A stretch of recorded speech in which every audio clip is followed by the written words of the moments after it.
আসসালামু আলাইকুম ওরহমতুল্লাহি আবরাকাতুহু। প্রিয় দেশবাসী, আমি একজন প্রবাসী চলে আসলাম নতুন আরেকটি ভিডিওতে, নতুন আরেকটি বিষয় আপনাদের সাথে শেয়ার করার জন্য।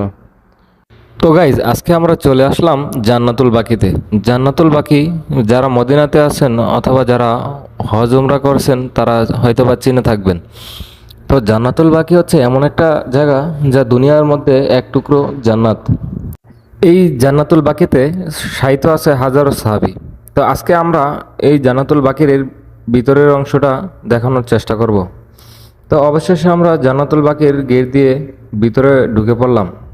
তো জান্নাতুল বাকির গেটটা সচরাচর খোলা থাকে না।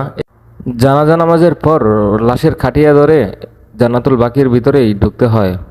এছাড়া আসর নামাজের পর হয়তোবা খোলা থাকে। আসরের নামাজের পর জান্নাতুল বাকির গেট খোলা থাকে, আপনারা ওই টাইমে আসলে জান্নাতুল বাকিতে ঢুকতে পারবেন।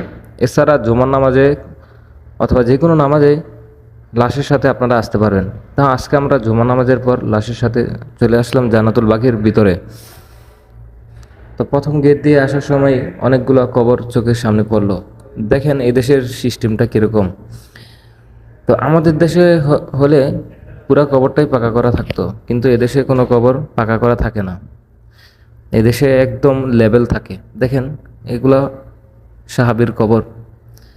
তো আমি শিওর না, কেউই কনফার্ম না কোনটা কার কবর। তো এদেশে কবরের উপর কোনো নাম লেখা থাকে না, চিহ্ন হিসাবে শুধু এক টুকরো পাথর দেওয়া থাকে। তো দেখেন কত সুন্দর একটা দৃশ্য, সুবহানাল্লাহ।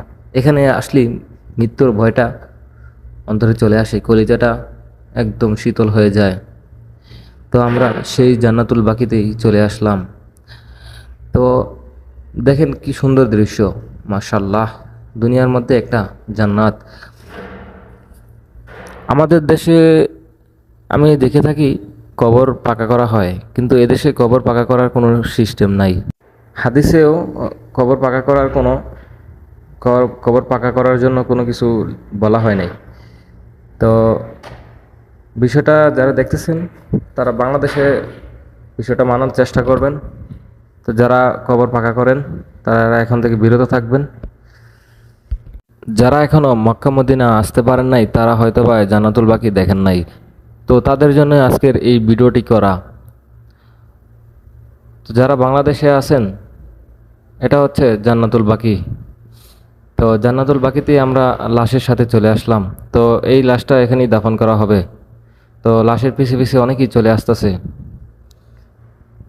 তো দেখেন শেষ বিদায়ের মুহূর্তটা। তো জান্নাতুল বাকিতে আস্তে আস্তেই আমরা একটা শেষ বিদায়ের দৃশ্য আমাদের চোখে পড়ে গেল। তো শেষ বিদায়টা একটু কষ্টের, সবাইকেই এই মৃত্যুর স্বাদ বহন করতে হবে। তো ভালো থাকবেন, আল্লাহ হাফেজ।